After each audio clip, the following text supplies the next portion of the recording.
Si je suis ici à Gonzagueville, cette zone à risque, c'est parce qu'il y a problème. Oui, mesdames et messieurs, il y a problème dans toute la Côte d'Ivoire pendant cette saison de pluie. La pluie est tellement violente qu'il ne se passe un jour sans qu'on ne vous parle de victimes. C'est devenu un fait banal. Les faits sont récurrents et personne ne peut faire quoi que ce soit. Nous sommes tous impuissants. Nous avons donc décidé de faire un reportage pour que vous preniez conscience des dangers qui nous guettent. Mesdames et messieurs, bonsoir.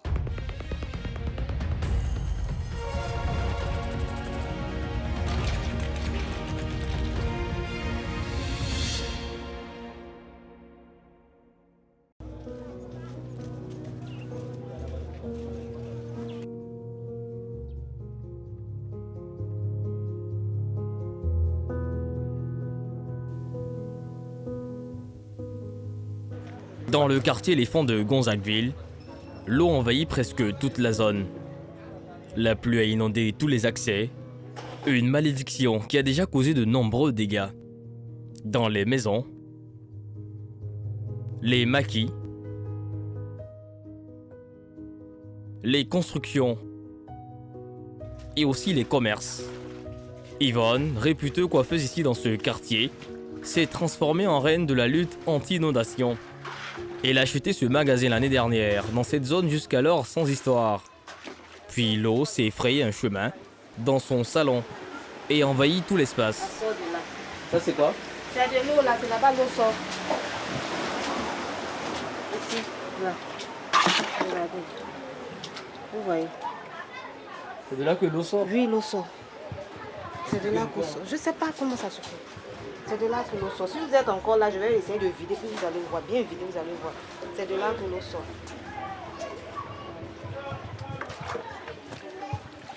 Alors, elle a mis au point une stratégie pour sauver en quelques minutes tous ces appareils par précaution, avant la prochaine catastrophe. Mais faut-il encore que ça marche? Quand j'ai rénové l'année, le mois d'avril, il y a plus successivement sur 2 jours. Je suis venue, tout ici était gâté. J'ai fait les travaux, j'ai refait les travaux. Et seulement encore me voici en train de vider l'eau. J'ai refait tous les travaux, j'ai remblayé ici, j'ai remis encore le carreau, acheté les nouvelles moquettes, remettre dans mon magasin, me voici encore. Pour éviter les dégâts, je suis obligée de venir chaque matin vider l'eau, jusqu'au soir. Et là, ça se passe comment votre commerce? Non, ça en ralentit, je ne peux pas travailler. Aucun client ne peut accepter de marcher dans de l'eau pour venir se faire presser, pour venir se nettoyer les pieds. Je ne peux pas travailler. Depuis la saison a commencé, je ne peux pas travailler. À chaque inondation, Yvonne doit fermer son salon sur plusieurs jours. Elle perd des clients et son chiffre d'affaires. Une baisse estimée à des centaines de milliers de francs CFA. Mon activité, on arrête. On espère jusqu'à ce que la pluie cesse ou on trouve une solution pour notre voie. Et puis on va pouvoir travailler. En fait, la situation est un peu plus grave parce que l'eau... Ça ressort du sol, oui, oui. Tout à fait. Hier, il a constaté. L'eau venait d'ici, de là et là. Donc j'ai un peu de ciment derrière, j'ai fermé l'endroit. Mais là, je ne peux rien faire. Ici, je ne peux rien y faire. Je ne peux rien y faire. Des salariés licenciés, son commerce fragilisé. Comme des milliers d'Ivoiriens, Yvonne voit son quotidien se dégrader à cause d'une météo qui semble devenue incontrôlable. Des tempêtes, des orages, des pluies torrentielles. Depuis quelques années, la météo semble se détraquer. Regardez le caniveau. Le caniveau, mais il y a là-bas. Il est éclaté, il est éclaté.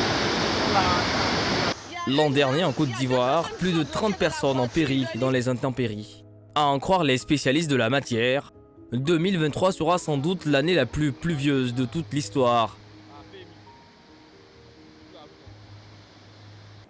Benjamin Aguia est chef de service modélisation à la Sodexam. Notre pays est dans la zone active où nous avons fréquemment des amas nuageux, de passages nuageux assez réguliers, qui donnent des pluies. Comme on peut le voir sur l'image satellite, on a ces amas nuageux sur la mer et sur le littoral. Et il y a notre amas nuageux, groupe de nuages qui vient sur notre pays par l'est. Ces journées de travail, il les passe à fixer ses écrans. Ce diplômé en climat tropical et environnement est spécialiste en prévision météo et en alerte précoce. C'est lui qui lance les premières alertes à l'approche de nuages pluvieux. À Abidjan, nous avons enregistré de mars à mai 506 mm de pluie. Alors, non, on n'a pas encore atteint ce que nous avons prévu, mais nous sommes déjà à 84%. Et les quantités que je viens de donner, le mois de juin n'est pas encore compris. Alors, ça suppose que si on met déjà le mois de juin, et même la première semaine du mois de juin, déjà, nous sommes presque au-delà même de ce que nous avons prévu. Et qui est aussi au-delà de la moyenne. Donc ça veut dire que déjà, cette année, nous aurons des pluies plus abondantes. Depuis son écran, le prévisionniste a accès à toutes sortes d'images satellites qui, depuis l'espace, lui permettent de suivre en direct la course d'un vent fort ou d'un nuage avec une précision à 1 km près. Alors, on se rend compte que voilà, ces nuages viennent sur nous, donc, sur le sud, également au nord, et ce sont ces nuages-là qui nous donnent les pluies en ce moment. En termes de quantité de pluie, ça donne quoi? Oui, en termes de quantité de pluie, depuis le début de la saison, nous avons enregistré pour le sud près de 500 mm de pluie. Et ce n'est pas tout, il est annoncé d'énormes nuages pluvieux en provenance de la mer.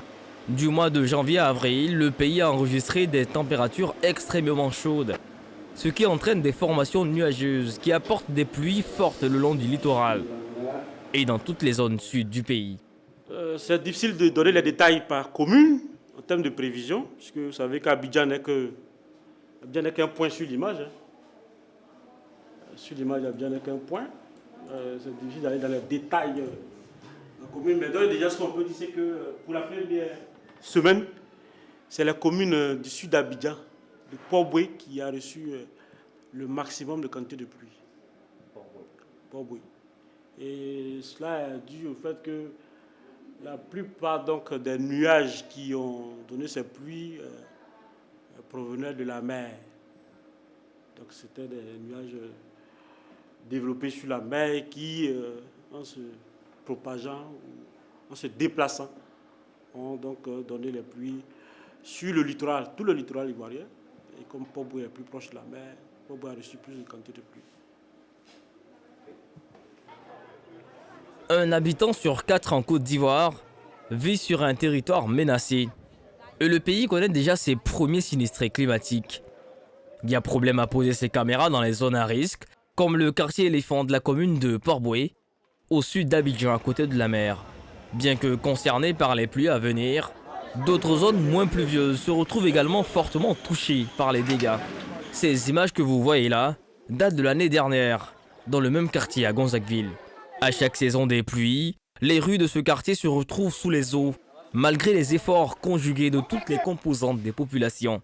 Sommes-nous vraiment protégés contre les catastrophes météorologiques? Jusqu'à quel point les pluies sont-elles en train de bouleverser notre quotidien?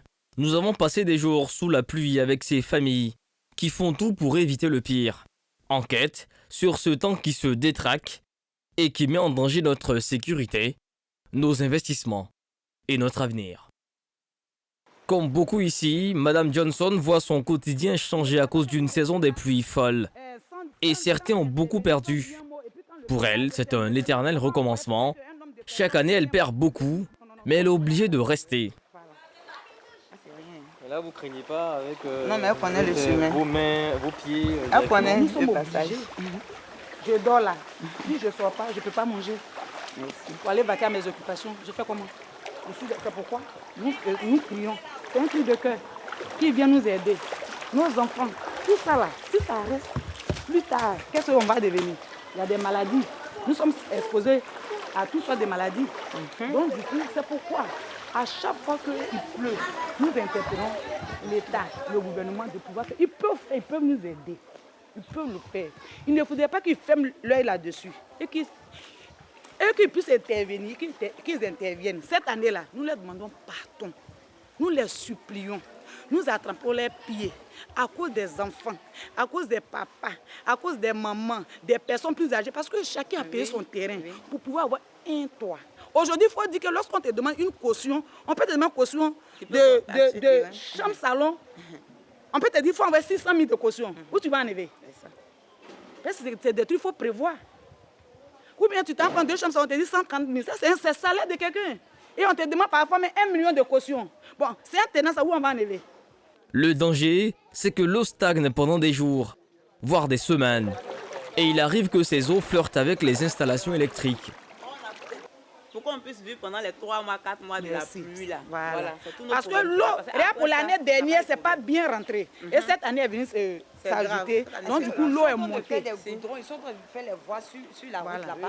Ça pèse sur nous. Ça pèse Tout sur se nous. Il y a rabat plus de sur nous passage. ici. Yes. Il n'y a plus de passage et vraiment c'est difficile. L'accès est vraiment difficile. Les carrefours sont inondés, les maisons sont inondées. Et il y a le courant qui est là aussi. Voilà, j'allais vous signifier cela. Vous Le êtes dans le courant passé, est là. vraiment Il y a des pour les enfants et tout. branchements qui ont été faits. Voilà, il y a des On n'a pas branchements. pensé que l'eau peut monter quand ce niveau. Plus que l'eau n'a plus de passage, quand ça monte à un certain niveau, même les compteurs qui ont été posés par la CIE, un peu plus en bas dans le quartier, derrière, au Cévenot, comme je vous disais, il y a une mare là-bas. L'eau est montée à un certain niveau, mais imaginons qu'il tombe une pluie de 2 jours, 3 jours, à grosse, Une semaine. à grosses gouttes, et puis l'eau monte dans le compteur. Personne n'essaie. Ça a allumé, ça a activé. Mais c'est dangereux, ça va créer des choses qu'on ne pourra pas contrôler. Donc le mieux, c'est d'éviter pendant qu'on y est. Ce n'est pas de gaieté de cœur qu'elles longent leur quartier pieds dans l'eau. D'autres y sont depuis 10 ans ou encore 20 ans. Et il y en a même qui ont vécu ici toute leur vie. Mais ces dernières années, à chaque saison de pluie, Madame Johnson et les autres doivent adapter leur vie. Une vie sous les eaux. Là, le niveau de l'eau, où ça m'arrive. Où ça m'arrive. C'est pas normal. Vous voyez. Voilà. L'eau n'est pas propre. Nous sommes exposés à plusieurs maladies. C'est pas normal. Donc vraiment, c'est un cri de cœur. Et qui disent un mot à l'endroit du quartier éléphant. Voilà. C'est rentré jusqu'à dans la maison. Aujourd'hui, quand tu travailles et puis tu as un toit, c'est une joie pour toi. Mais apparemment, ce n'est pas le cas à cause de l'eau. Quand tu travailles, tu as un toit, c'est une joie pour toi. Mais apparemment, c'est tout à fait le contraire. Regarde, il a vidé l'eau depuis de 2 heures jusqu'au petit matin. Il est fatigué, il allait se reposer. On ne peut pas vivre ça continuellement pendant la saison pluvieuse. Dans ce quartier, environ 5000 familles sont concernées. Tout l'enjeu, c'est de contenir les importantes quantités de pluie qui tombent à chaque saison. Plus l'eau gagne du terrain, plus elle se ferait un chemin et pénètre peu à peu dans les maisons. C'est ainsi que cette maison est en train d'être envahie par les eaux pluviales. En fait, c'est la peur que les parents ont. La dame D'ailleurs, on les interpelle net. C'est pour dire que c'est Non, un risque. parce que c'est une zone à risque. Mais c'est pourquoi j'ai signifié pour dire que lorsqu'on parle de zone à risque, là, donc si on veut voir toute la commune d'Abidjan est zone à risque, parce qu'on ne peut pas se retrouver tous dans les zones à risque. C'est parce qu'il n'y a pas de solution, il n'y a pas de caniveau et qu'on a problème. Il y a dit la solution là, c'est de créer des caniveaux. Et puis on va voir si ça ne va pas changer. Parce que la dernière fois, quand vous êtes venus là, nous avons parlé de même problème. Vous et moi, nous avons tourné un peu dans le secteur. Vous-même, vous avez vu l'eau. L'eau même, vous étiez dans l'eau. On n'a pas vu quelqu'un. C'est passé ni vu, ni connu. On est resté dans cette année encore. Ça, la météo a dit que ça serait le double de ce qui s'est passé l'année dernière. Comme le dit bien Madame Johnson, ce n'est pas la première fois que nous tournons dans ce quartier. L'année dernière, l'eau était aussi bien montée comme le prouvent nos images. Voilà, le quartier éléphant, on a besoin du remblayage. Imagine, lorsque nous nous interpellons entre nous pour se cotiser, pour pouvoir remblayer, d'autres ne veulent pas. Mais ça ne suffit même pas parce que l'argent ne suffit pas. On va donner combien pour pouvoir remblayer tout ce quartier-là? Pendant longtemps, plusieurs géographes ont sans cesse alerté qu'à Abidjan, toutes les zones ne sont pas bonnes à être habitées.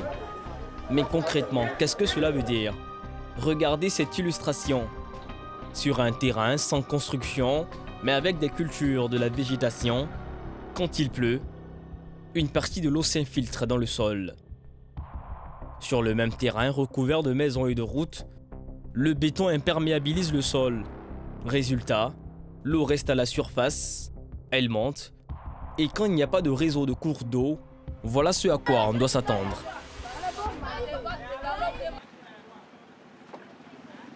Problème, ce n'est pas près de s'arrêter. Cette année encore, la saison des pluies est censée encore durer 1 mois.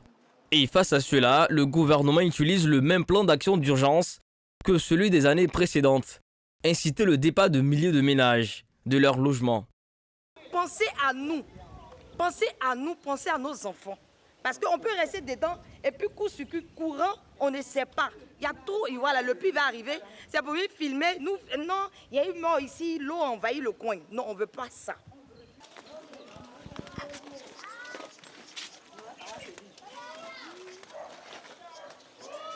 Pendant que certains partent, d'autres restent au péril de leur vie. Au quartier Mosikro de Yopougon, Soumani et Honoré font partie des premiers évacués d'urgence par le ministère de la Construction afin de prévenir toute catastrophe. Ce matin, ils nous font visiter là où ils habitaient. Oui, c'est chez moi alors. Alors. C'est ici. C'est ici, on était. C'est ici ma chambre. Voilà mon salon, voilà la chambre. C'est ici, on était. Y compris tous les voisins. On a duré ici, nous on était premier locataire. Dans le quartier ici. Mais on ne sait même pas. C'est quoi qui est arrivé ici, moi? Quand tu n'es pas moi aussi, c'est pour ça. C'est ça qui est arrivé. Et puis nous tous, on a déménagé ici.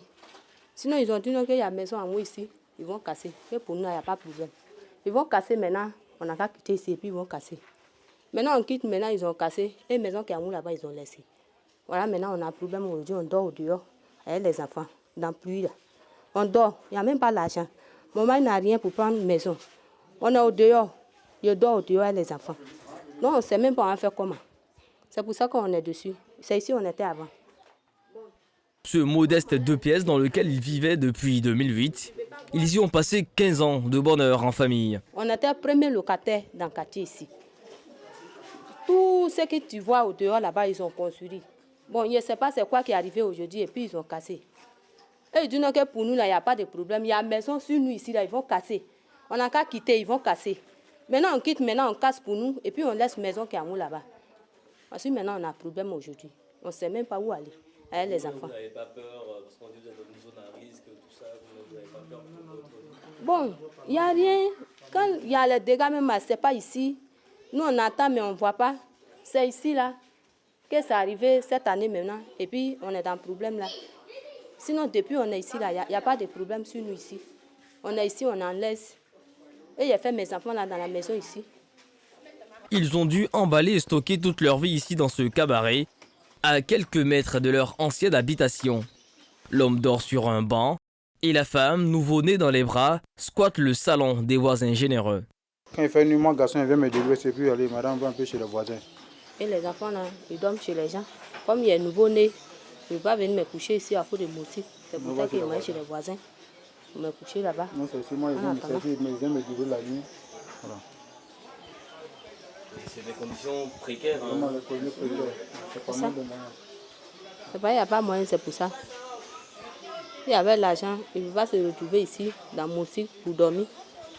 Un responsable qui dort dans moustique, parce qu'il n'y a pas moyen. C'est un cabaret quand même. C'est un cabaret. Un cabaret. À cause de pluie, il va se débrouiller pour dormir. Il ne faut pas qu'il va rester au dehors comme ça. Et ici, il se débrouille et puis il dort.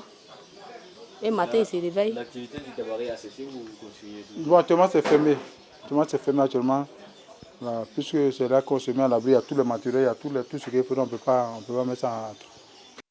Contrairement à ce que ce couple pense, eux et les habitants de la zone, en saison des pluies, sont tous ici exposés aux éboulements provenant de la colline, qui surplombent le quartier. Jude peut en témoigner, il a assisté à un drame.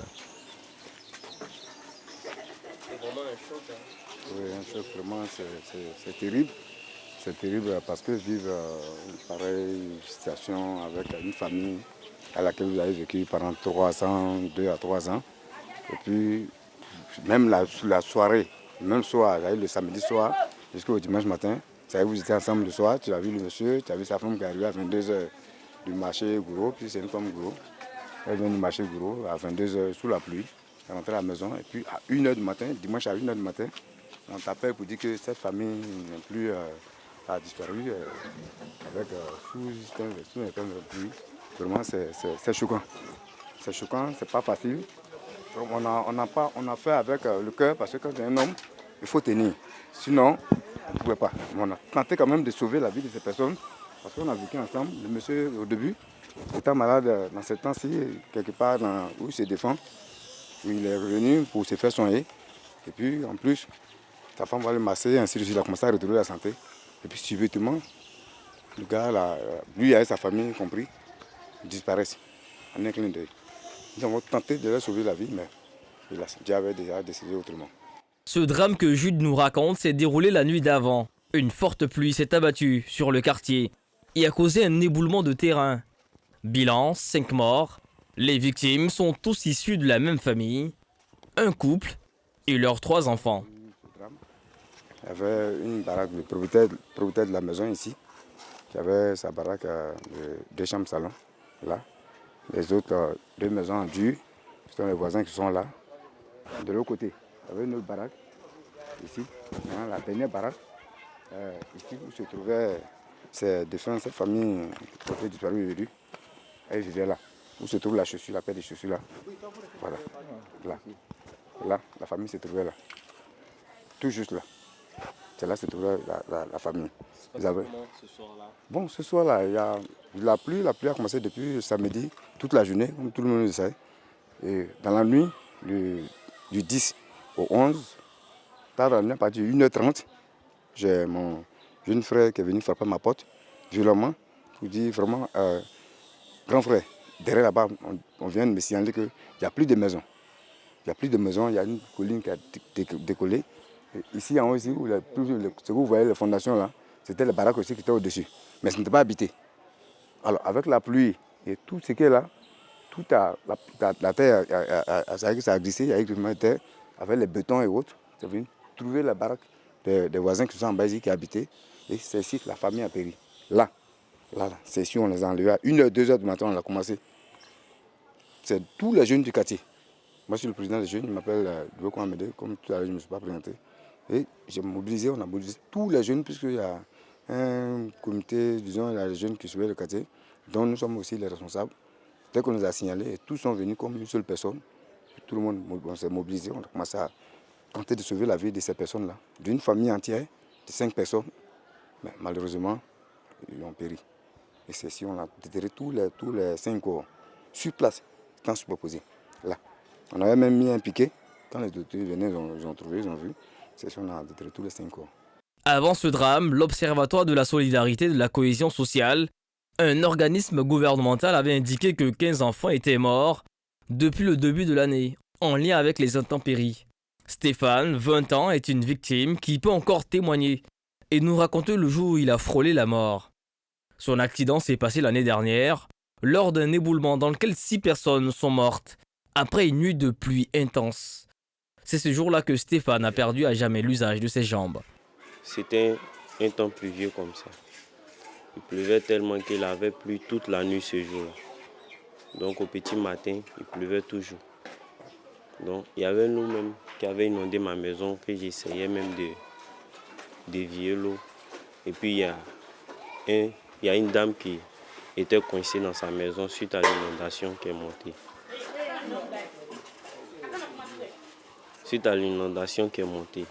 Donc ils nous ont secourus, ils nous ont appelés pour qu'on puisse lui venir en aide. Comme il y avait un gros marteau, j'ai saisi mon marteau et puis nous sommes allés sur les lieux. Arrivés sur les lieux, l'eau était tellement montée que nous, on ne pouvait pas tous y entrer. Donc, d'autres se sont aventurés dans l'eau et puis nous, on a contourné pour pouvoir casser le mur. En cassant le mur, le mur s'est décollé. Donc, il essayait de m'échapper en donnant le dos. Quand j'ai donné le dos, le mur s'est cassé et est tombé sur mon dos. Ce qui m'a provoqué une hémorragie interne. Donc, je me suis retrouvé au CHU de Cocody. Les séquelles sont physiques mais aussi psychologiques, surtout quand il est témoin de drames causés par ces pluies cette année. Ça m'a remémoré mon accident, ça m'a fait un pincement au cœur parce que c'est vraiment pas facile. Ça m'a fait un choc même quand j'ai appris ce drame-là parce que les gens, ça aurait pu se passer autrement, mais c'est la situation qui fait que souvent on se retrouve dans certaines conditions. Mais sincèrement dit, ça m'a fait quelque chose au cœur. Mais ça m'a rappelé tout ce qui est vécu en ces temps pluvieux. Chaque année, les mêmes scènes, les mêmes dégâts, et pourtant des mesures fortes sont prises. Campagne de sensibilisation, évacuation urgente des habitants, Mais à chaque saison des pluies, les mêmes constats et les mêmes drames. Mais alors que faire? Car il y a problème.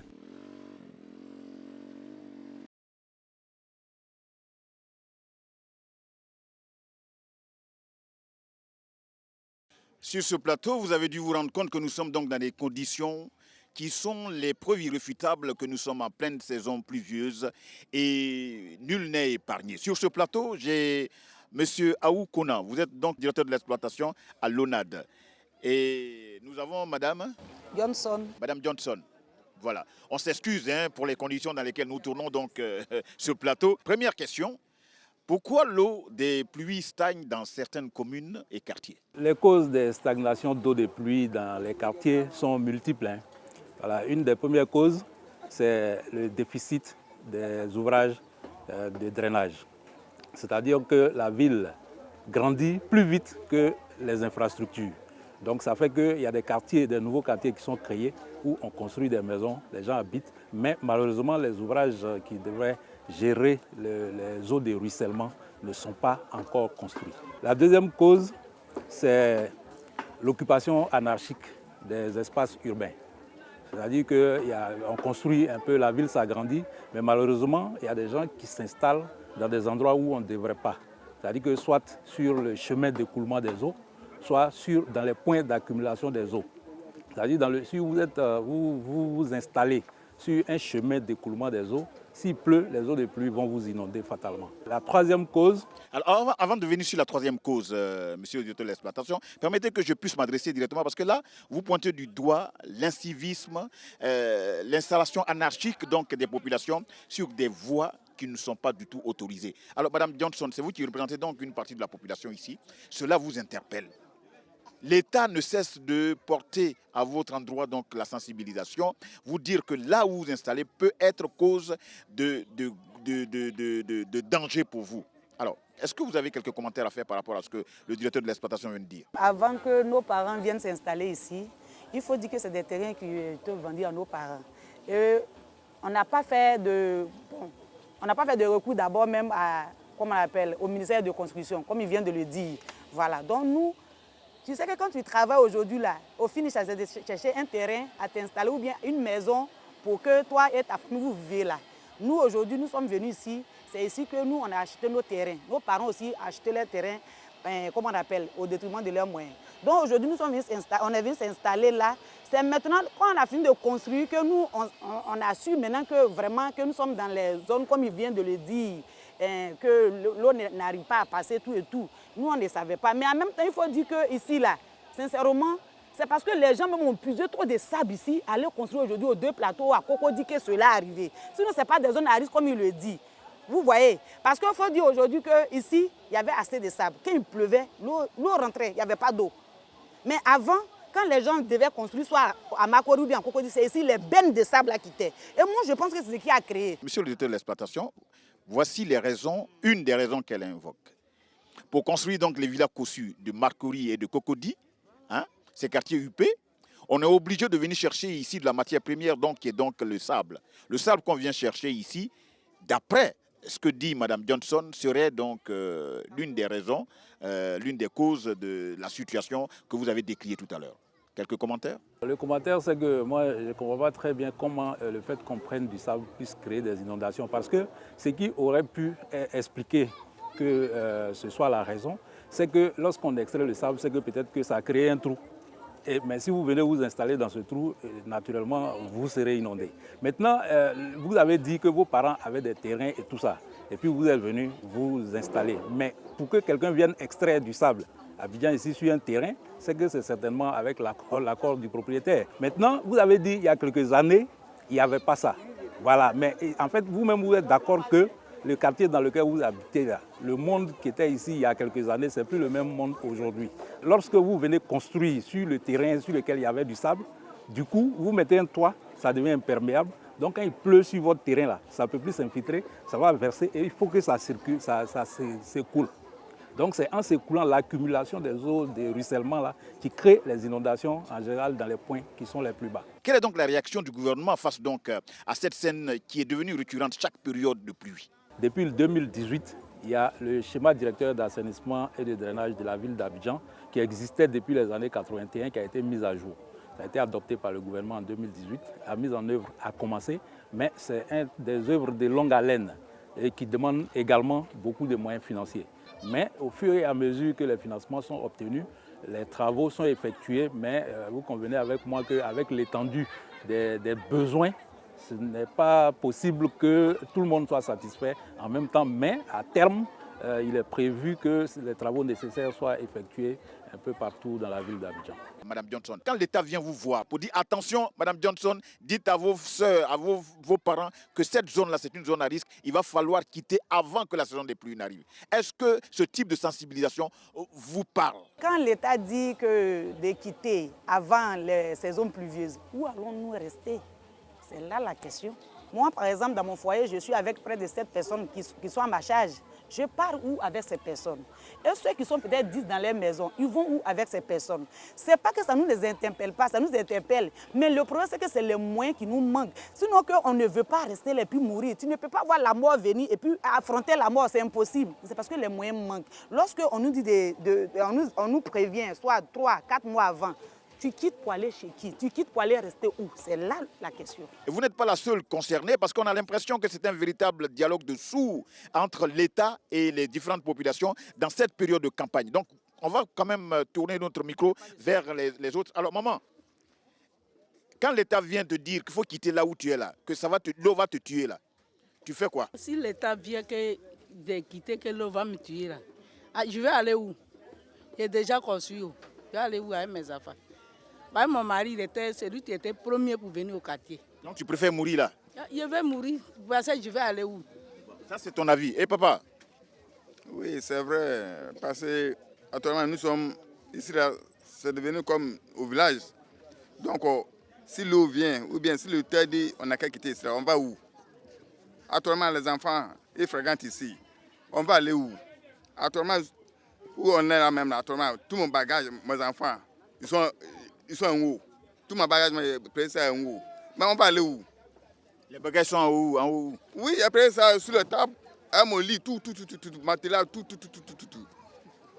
En tout cas, au quartier ici, nous sommes danger.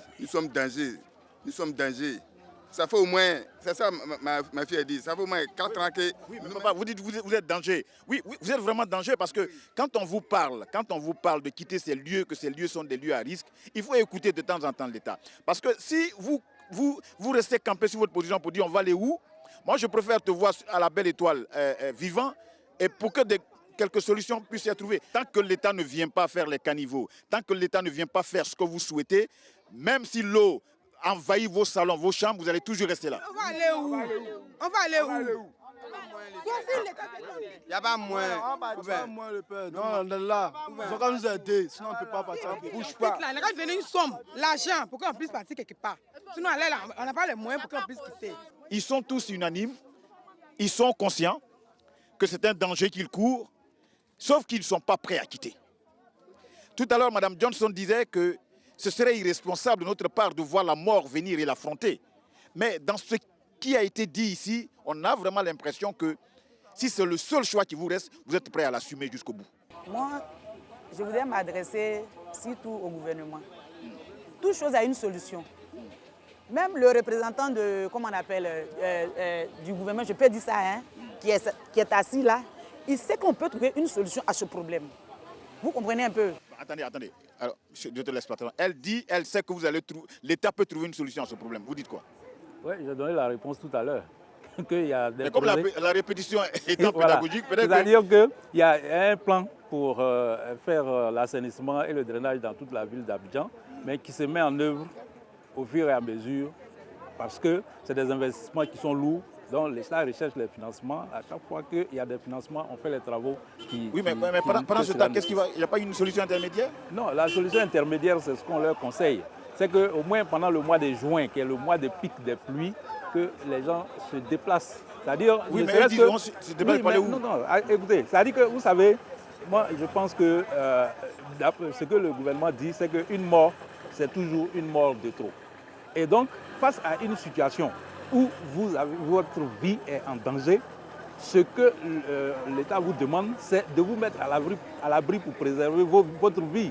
Nous sommes en Afrique, chacun a des membres de famille, des amis. Je pense qu'on peut se délocaliser, ne serait-ce que pendant la période de pic qui constitue le mois de juin. Monsieur le ministre de l'Assainissement, en charge de l'assainissement, qui gère la plateforme contre les inondations, est associé avec les élus locaux, les communes. Et dans ce dispositif-là, il est prévu, il a été confié aux responsables communaux de trouver des sites d'accueil pour les populations qui en ont besoin. Donc peut-être que vous ne le savez pas, mais moi je vous donne l'information. C'est-à-dire pour ceux qui sont en danger, qui se sentent en danger, qui veulent se mettre à l'abri, ils peuvent s'adresser aux mairies qui normalement devaient aménager des espaces sur la plateforme-là pour accueillir les populations. Là, je vous vois, c'est important ce que vous dites, monsieur le directeur de l'exploitation, de l'ONAD. Population, on dit que vous allez voir vos mairies. Hein? Il y a des plateformes, il y a des dispositions qui ont été prises pour pouvoir donner de la place à ceux qui sont en danger. Je pense qu'il faut explorer cette voie-là. Ne restez pas campé sur votre position.